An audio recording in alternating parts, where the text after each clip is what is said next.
Якутская сборная по американскому футболу поборется за Кубок Дальнего Востока. Соревнования пройдут с 14 по 16 сентября во Владивостоке. Наша сборная встретится с командами из Хабаровска, Владивостока, Комсомольска-на-Амуре. Готовы ли наши ребята к чемпионату, узнавала наш корреспондент Анастасия Кобызева. В американский футбол играют не только где-то там, далеко за океаном, но и у нас в Якутске.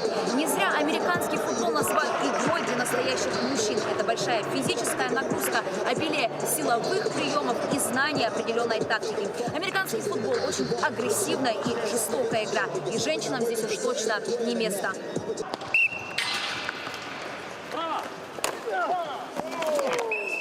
Врачи, предприниматели, менеджеры, студенты. Якутская сборная по американскому футболу. Якутские ботуры – молодая и перспективная команда. У ребят красная форма. Агрессивный цвет соответствует духу команды.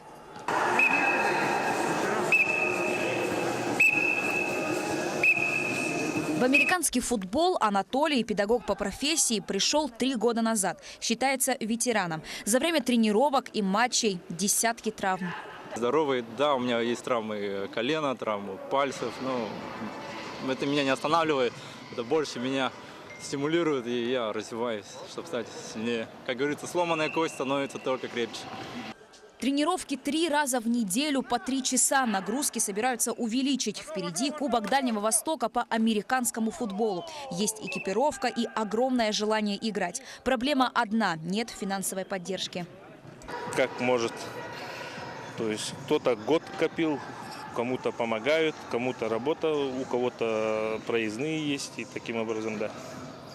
Ребята уверены, будет призовое место. Собираются развивать американский футбол в Якутии. Кто знает, возможно, через несколько лет игра для крепких парней станет культовой и в нашей республике.